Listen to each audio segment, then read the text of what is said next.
The ice of Europa cracked and groaned under the weight of June's research vehicle. The small moon of Jupiter was a lonely place, covered in thick ice with an ocean hidden below. June had been here for 3 years now, studying life forms that lived in the dark waters. Base, this is June. I'm heading to grid section E7 to check those strange readings, he said into his radio. Copy that, June. Remember, you have 4 hours of oxygen, replied Doyen, his friend back at the research station. June guided his vehicle carefully across the icy surface. The readings had appeared 2 days ago. Heat and strange energy signals that didn't make sense. Most of the other scientists thought it was just an equipment error, but June felt it was something more. As he reached the location, he saw it. A dark crack in the ice, newer than the others around it. Something had broken through from above, not below. Base, I found something. Looks like an impact site. June parked his vehicle and stepped out. The gravity here was much lower than Earth, making his movements bouncy despite his heavy suit. He approached the edge and pointed his lights down. What he saw made him gasp. Base, you're not going to believe this. There's a ship down there. Not one of ours. 20 meters below the surface, partially sunk into the exposed ocean water, was a sleek craft unlike any human design. Its surface gleamed with a metal that shifted colors under his light. June, did you say a ship? Are you sure it's not a probe that fell from orbit? Doyen's voice was tense. No, this is something else.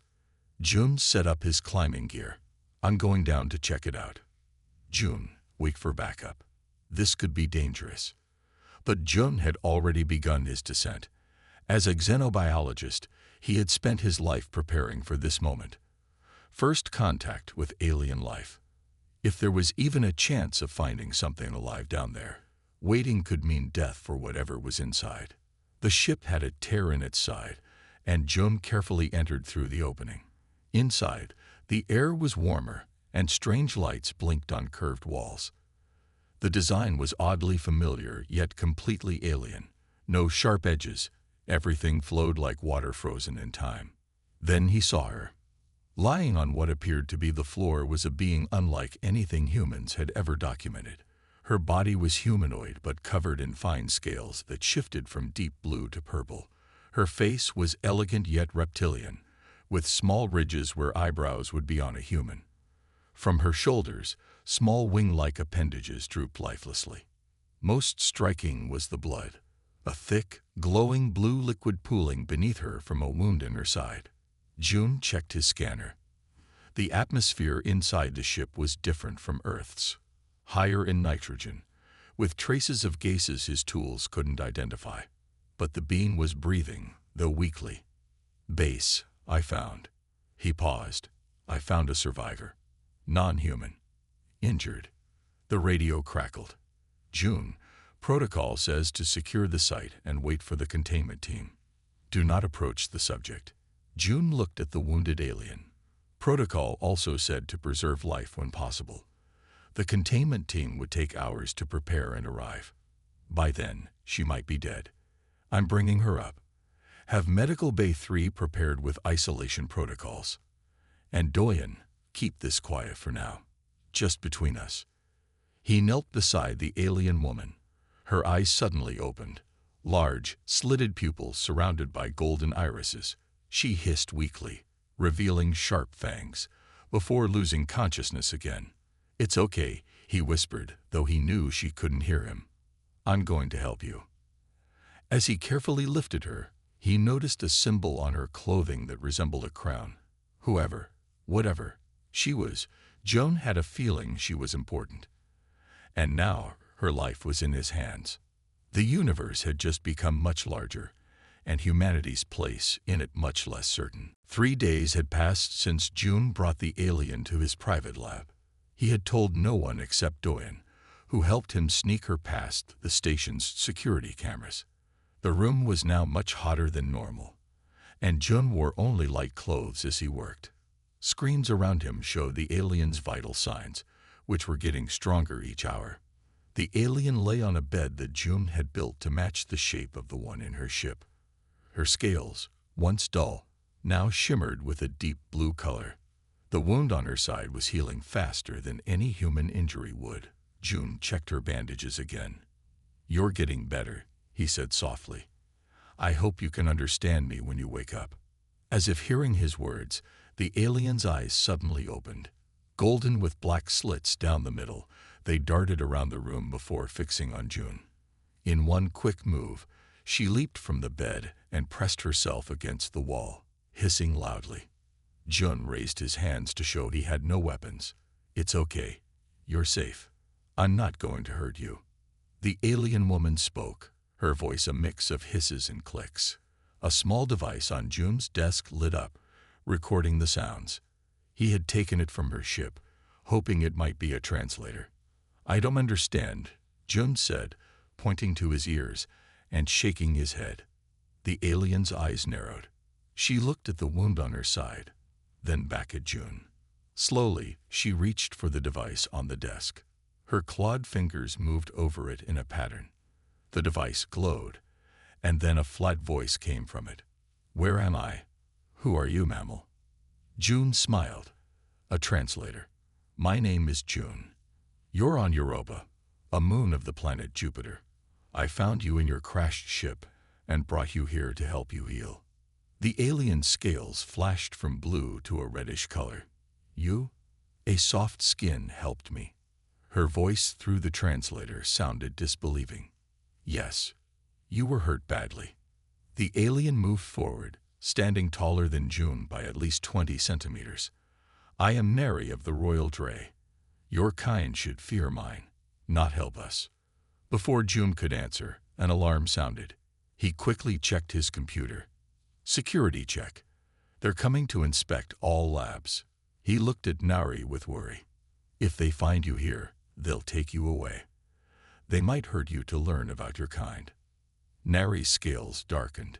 "You fear your own people would harm me, yet you do not." "Not all humans think the same way." June pointed to a storage closet. "Please, hide in there, just for a few minutes." Nari hesitated, then moved to the closet. "If this is a trap, soft skin, I will tear your throat out." "It's not a trap. I promise." June closed the closet door just as his lab door slid open. Security Officer Quan entered with 2 guards. "Surprise inspection, June. New orders from Earth after those strange readings last week." June kept his face calm. "Of course. Look around all you want." The guard searched the lab while Quan watched June. "Why is it so hot in here?" "Testing heat effects on Europa's bacteria. They seem to grow better in warm conditions." Quan nodded and walked toward the closet. "And what's in here?" June's heart raced. "Just supplies. Extra equipment." Quan's hand reached for the handle, but then his radio buzzed. "Sir, we need you in Sector 4. Possible breach in the outer hull." Quan stepped back. "We'll finish this later. Keep your research reports updated, June. Earth wants to know everything happening on Europa." After they left, Nari emerged from the closet. Her eyes studied June with new interest. "You protected me. You risked trouble with your people." June shrugged. "It was the right thing to do." "The right thing," Nari repeated, as if the concept was new to her. Her scales shifted to a softer blue color. "My people would never say this. They would say the strong thing or the smart thing, but never the right thing." She moved closer to June, her head tilted to one side. "Perhaps there is more to learn about humans than I thought." A week passed. June's lab had become a strange mix of human and alien technology. Neri sat cross-legged on the floor, her scales now a healthy purple-blue, watching June work at his desk. The temperature in the room stayed at 35 degrees, much hotter than humans normally liked, but still cooler than what Nari preferred. "So your people sent you to look at humans?" June asked as he adjusted some settings on his computer. Nari nodded. "The Dray watch all developing species. Your kind has spread quickly through your solar system. This makes my leaders nervous. We're just exploring. We don't want to fight anyone. Nari's scales flashed briefly red. All species say this until they meet others. Then they fight. June turned his chair to face her. Is that what the Dre did? Fight everyone they met. We fought.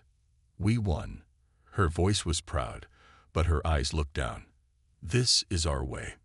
Jum decided to change the subject. He pointed to a screen showing pictures of Earth. Would you like to learn more about my planet? Nari moved closer, her movements smooth and quick despite her size. Her face showed no emotion, but her scales shifted to a curious green-blue. Show me. For the next hour, Jun showed her images of Earth's oceans, mountains, cities, and people. Nari asked many questions, some that surprised June.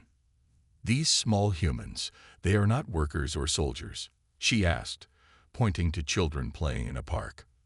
They're children, young humans who are still growing. And they play. Without purpose. Play is the purpose, June explained. It helps them learn and grow. It makes them happy. Nari's translator was silent for a moment. Happy, she finally said. This word, we have no exact match for it. June looked shocked. Your people don't have a word for happy.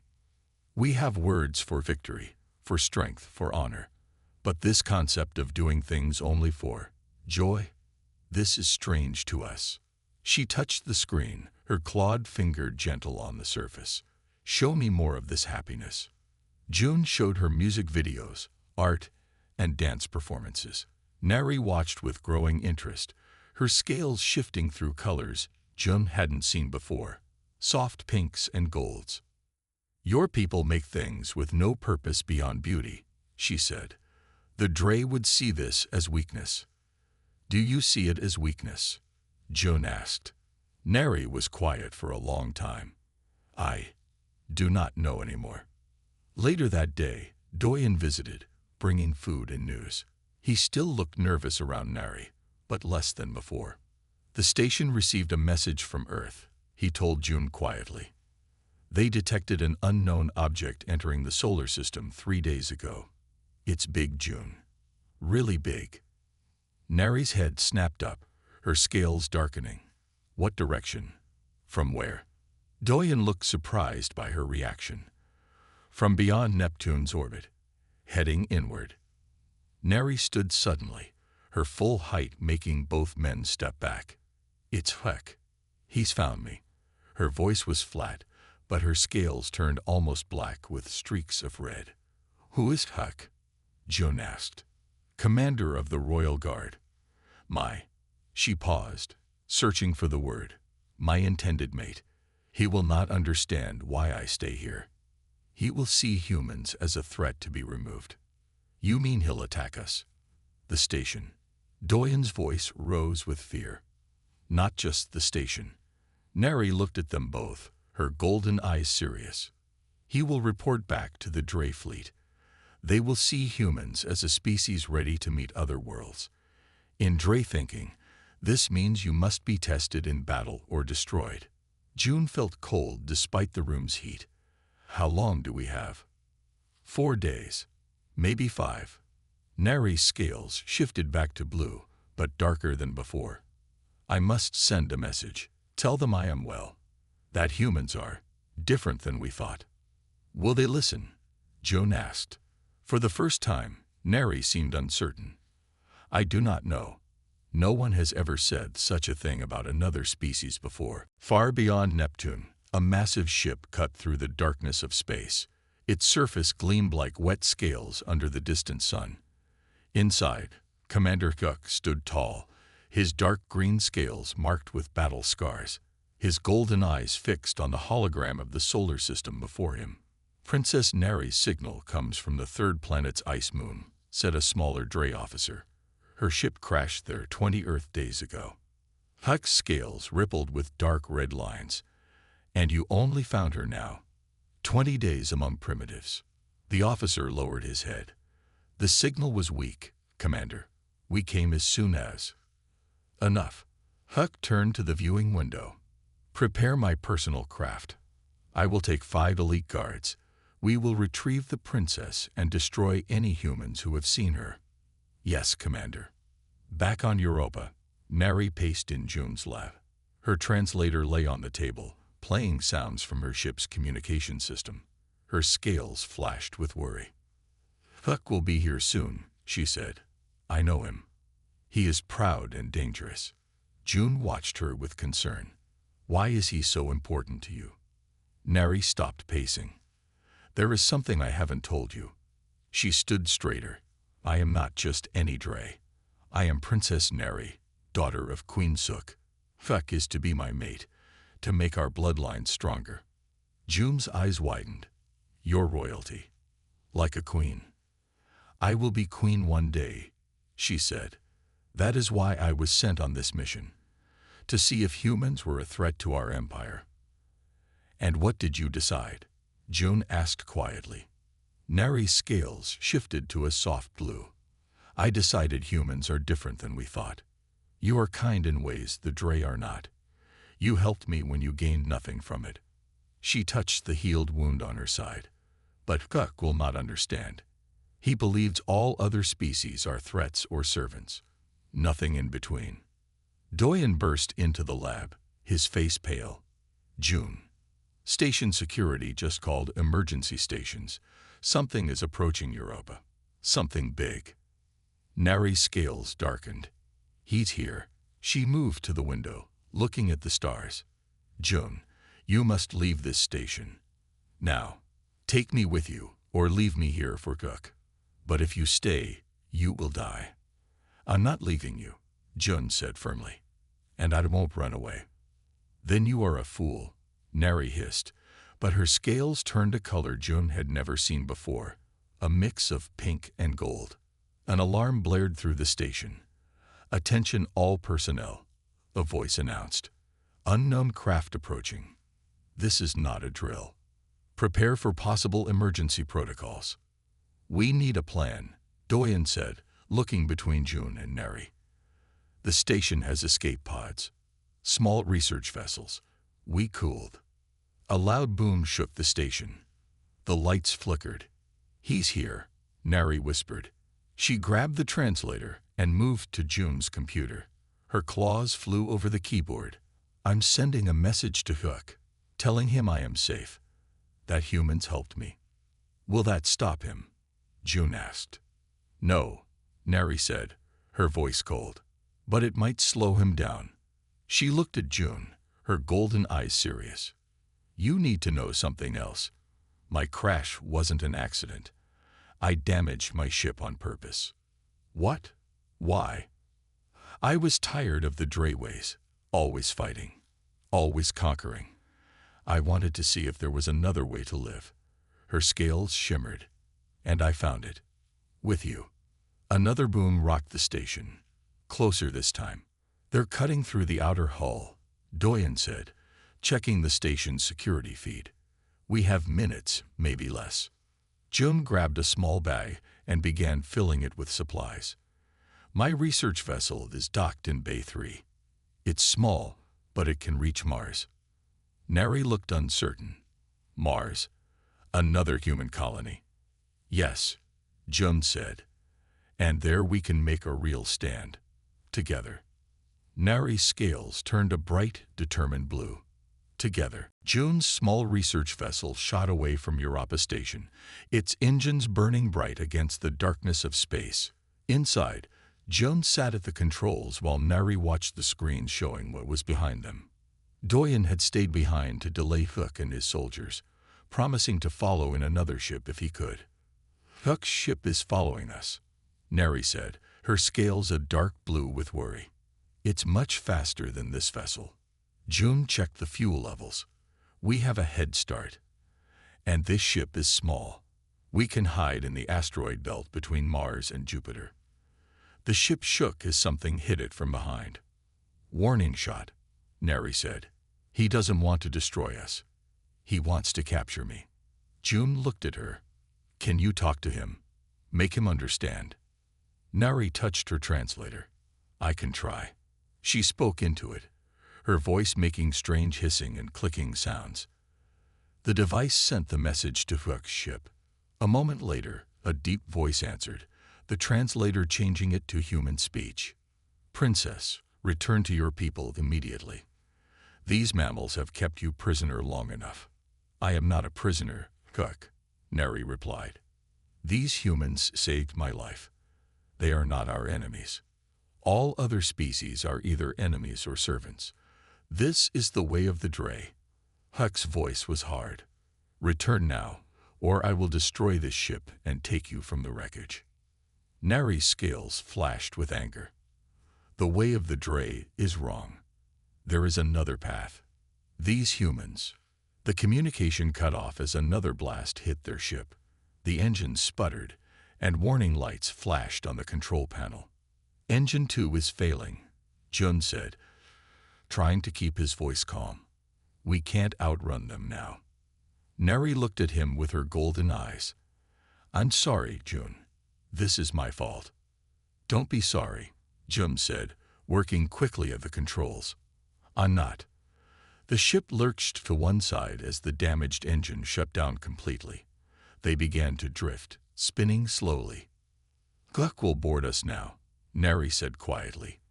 He will kill you and take me back to the Dray. June stopped working and turned to her. Then before that happens, I want to know something. Why did you really damage your ship? The whole truth. Neri's scales shifted to a soft purple. I told you I was tired of the Drayways, but there's more. She looked down. I am to be queen. My first act would be to lead our fleet to conquer new worlds, including yours. She touched June's hand with her clawed fingers. I couldn't do it, not without knowing if there was another way. So I damaged my ship, hoping to find proof that species could meet without fighting. And did you find that proof? June asked. I found you, she said simply. The ship shook as something large attached to their hull. Metal groaned as pressure was applied to the airlock door. They're coming in, June said. He looked around for something to use as a weapon, but found nothing useful. Neri stood tall, her scales now a bright royal blue. I will speak to Hook. Make him listen. He doesn't seem like the listening type, June said. No, but he is bound by our laws. And one law says royalty may choose champions. Her golden eyes focused on June. You could be my champion. Me? Fight Hook. June looked shocked. Neri, I'm a scientist, not a warrior. Neri's scales rippled with something like amusement. There are many types of strength, June. You taught me that. The airlock door began to glow red as cutting tools melted through the metal. What happens if I lose? June asked. Then we both die, Neri said. But if you win, Huck must acknowledge your worth, and the worth of all humans. The door burst open. 5 Dray soldiers entered, their scales dark green, weapons pointed at June. Behind them came Huck, taller and stronger than the others, his scales marked with red battle lines. His golden eyes found Neri, then narrowed at June. So this is the mammal who thinks he can keep a princess of the Dray, he growled. Huck towered over June, his scales gleaming under the ship's lights. His face showed no emotion, but his scales rippled with red streaks of anger. The 5 Dray soldiers kept their weapons pointed at June. Step away from the princess, Huck commanded. June stood his ground. She's not your prisoner. She can make her own choices. Huck laughed, a harsh sound like stones grinding together. A mammal speaks of Dray matters. He looked at Neri. Princess, this creature has made you forget who you are. Neri's scales flashed bright blue as she stepped forward. I remember exactly who I am, Commander. I am Princess Neri, daughter of Queen Suk, next ruler of the Dray. Her voice was strong and clear. And by the ancient laws, I claim this human as my champion. The soldiers looked at each other in surprise. Huck's scales darkened to almost black. A champion. This soft skin. He circled June slowly. He has no fangs, no claws. His bones would break like twigs in my hands. Yet he saved my life when he had nothing to gain, Neri replied. He showed courage and wisdom. The ancient laws say royalty may choose any champion, and none may question this choice. Huck stopped circling. His golden eyes studied June with new interest. Very well. If the princess wishes to watch her pet die in combat, I will grant this wish. He turned to the soldiers. Take us to Phobos. The moon of Mars will be our arena. The soldiers nodded and returned to their ship, which was now connected to June's smaller vessel. As they moved through the airlock, Neri whispered to June, I have given us time. On Phobos, we may find allies. What allies? June asked quietly. Your people have a base there. Yes. June nodded. A small mining operation, but they won't be able to fight Dray warriors. They don't need to fight. They just need to witness, Neri said. Hours later, their joined ships reached Phobos, the larger of Mars' two moons. They landed near an abandoned mining facility, its buildings half buried in the moon's dusty surface. Huck ordered everyone outside. In the low gravity, June felt light but knew this would give the stronger Dray even more advantage. Huck stood across from him in a flat area between two old buildings. The soldiers formed a circle around them. The rules are simple, Huck announced.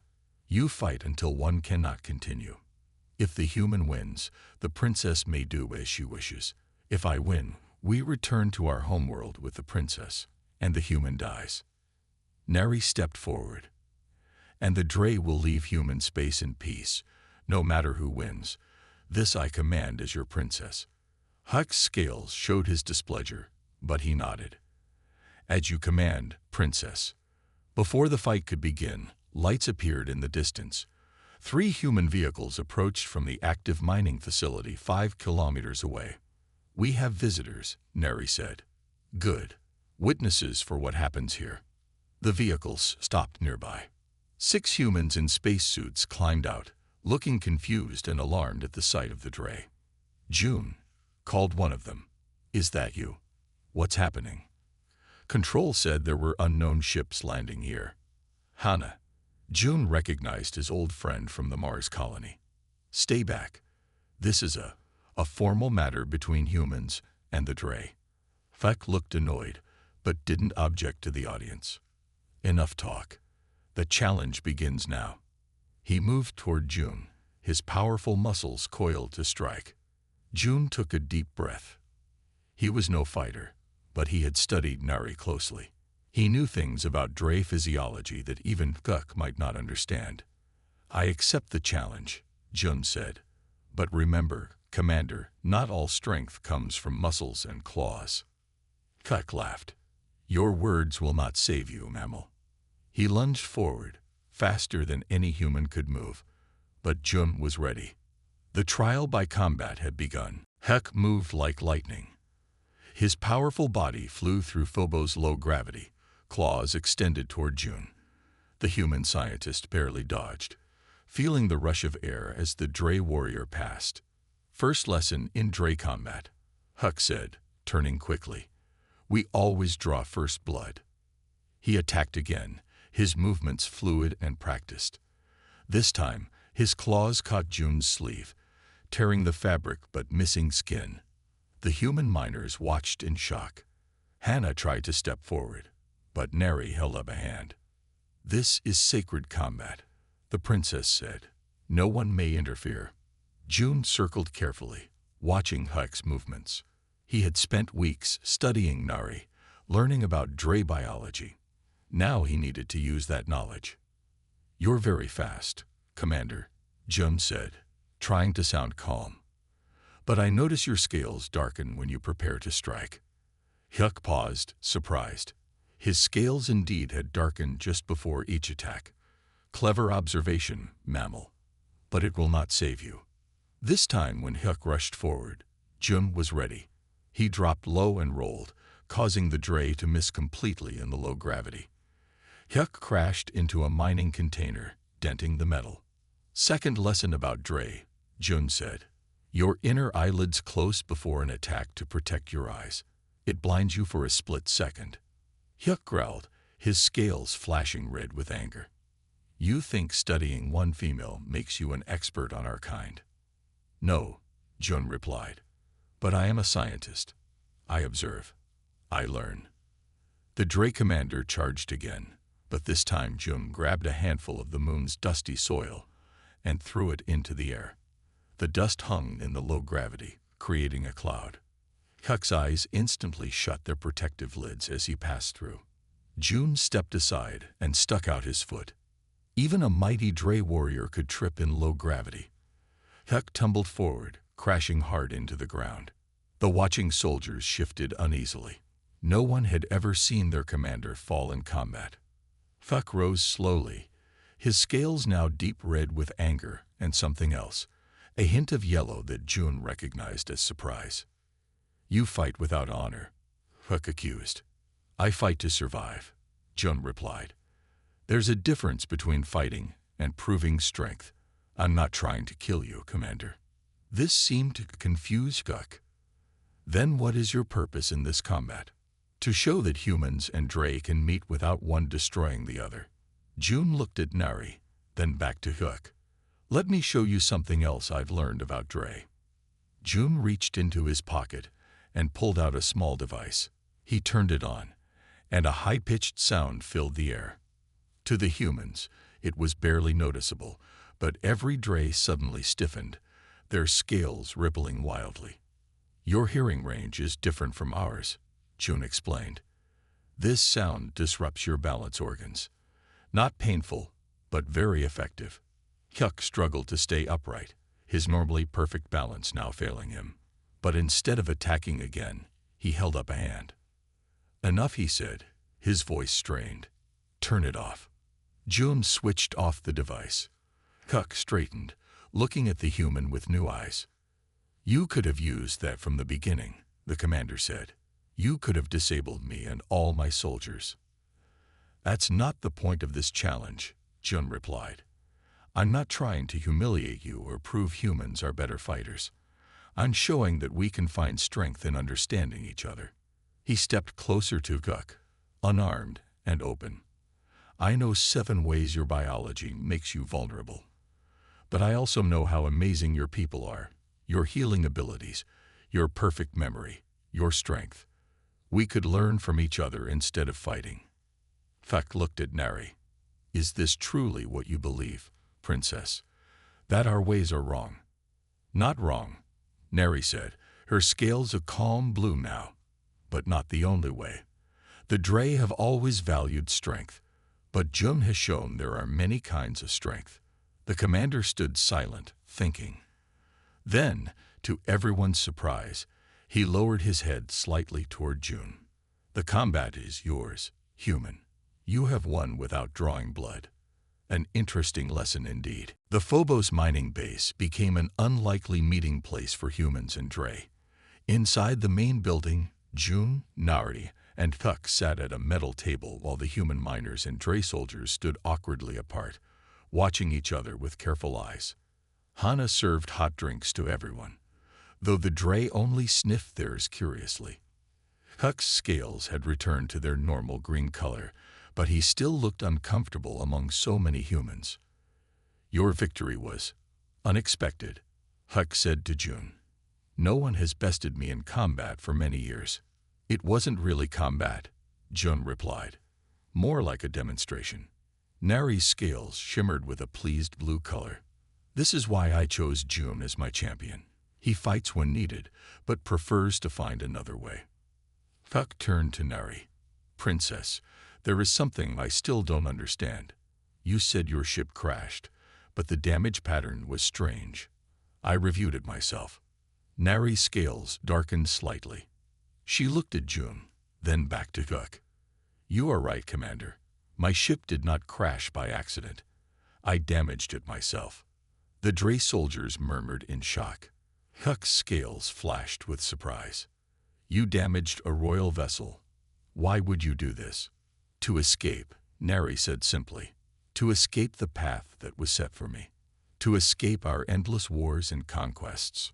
She stood and walked to the window, looking out at the red planet Mars hanging in the sky. Do you know the ancient prophecy of Heart and Fang? Huck. The commander nodded slowly. A children's tale, about a ruler whose heart would be won by a creature without fangs, who would show our people a new path. Not a children's tale, Neri said. A prophecy that my mother believed in. That I came to believe in. She turned back to face them. I was to lead our fleet to conquer new worlds, including Earth, but I questioned if this was the right path. June looked surprised. Your mother knew about this, about your plan to crash your ship. Neri's scales turned a soft purple. She suggested it. Queen Suk has long believed our ways of conquest would eventually destroy us. But tradition is strong among the Dre. Change must come from within, from the next ruler. She looked at Hook. That is why I was sent on this mission instead of you, Commander. My mother hoped I would find another way. Huck stood, his large form towering over the table. This is difficult to accept. The Dre have always conquered. It is our way. It was our way, Neri corrected. But ways can change. She pointed to June. Look at this human. He could have killed you with his knowledge of our weaknesses. Instead, he showed mercy and wisdom. Her heart, his Fang. Huck said quietly. The prophecy speaks of heart over Fang, of wisdom over strength. June looked confused. I don't understand. What does this prophecy mean exactly? Neri's scales turned a bright, happy gold color as she explained. It tells of a time when a ruler of the Dre would meet a being without fangs or claws who would nonetheless show great strength. This being would win the ruler's heart not through combat, but through wisdom and kindness. She touched June's hand gently with her clawed fingers. The prophecy says this would begin a new age for the Dre, where we find strength in alliance rather than conquest. Hyuk watched them carefully, his soldier's mind working through this new information. And you believe this human is the fangless one from the prophecy? I do, Neri said firmly. And as your princess, soon to be your queen, I ask you to trust my judgment in this. The time has come for the Dre to find a new path. For a long moment, the room was silent. Then Huck did something no one expected. He knelt before June and Neri. If this is the will of my princess and the future of my people, he said, then I will follow where you lead. 1 year later, Earth prepared for its most important day in history. The first official Dre delegation was coming to sign a peace treaty with humanity. Streets in New Geneva, where the United Earth government had its headquarters, were cleaned and decorated with both human and Dre symbols. Inside the grand meeting hall, June adjusted his formal uniform nervously. As Earth's ambassador to the Dre, he had a central role in today's ceremony. Stop fidgeting, Doyen said, smiling at his friend. You face down the most dangerous Dre warrior. Surely you can handle a simple ceremony. Fighting Huck was easier, Jun replied. At least then I only had to worry about staying alive. The doors at the end of the hall opened. Humans and Dre alike stood as Queen Suk entered, her scales a regal purple with gold patterns. Behind her walked Neri, now wearing the formal markings of the crown princess. Her scales shimmered with blue and gold. At her side walked Commander Hook, who now served as head of the Royal Guard and chief advisor on human relations. The crowd watched in amazement as these powerful aliens moved with grace and dignity through the hall. Many humans had only seen Dre in pictures or videos. Seeing them in person, tall, strong, with their beautiful shifting scales, was breathtaking. Queen Suk stopped before the human leaders and bowed her head slightly. On behalf of the Dre Empire, I come in peace and friendship. The Earth President stepped forward. On behalf of humanity, we welcome you and offer our hands in alliance. The formal speeches continued, with promises of shared knowledge, trade, and mutual protection. But Jun barely heard the words. He was watching Nari, who kept glancing his way, her scales flickering with hints of pink whenever their eyes met. After the main ceremony, at the reception, Neri finally made her way to Jun's side. Ambassador Jun, she said formally, then lowered her voice. I've missed you. Princess Neri, he replied with a small bow. I've missed you too. They had spent months apart as each prepared their people for this historic meeting. Messages between them had been formal and limited. "Walk with me," she asked. They slipped away to a quiet garden overlooking the lake. In the evening light, Nari's scales glowed with soft colors.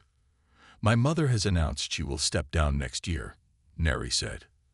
"I will become queen sooner than expected." June nodded. "You'll be a great queen. You've already changed so much for your people." It was true. Under Nari's guidance, the Dre had opened schools focusing on art and science rather than just war. Young Dre were now encouraged to create rather than only conquer. "I couldn't have done it without you," she said. The prophecy was right. Her heart, his Fang. A ruler changed by one without fangs or claws. June smiled. "I still don't understand that title completely. I don't have fangs at all." Nari's scales rippled with amusement. "That's the point. In Dre language, Fang also means strength. The prophecy speaks of different kinds of strength. Not the strength of weapons or claws, but the strength of mind and heart." She took his hand, her clawed fingers gentle against his skin.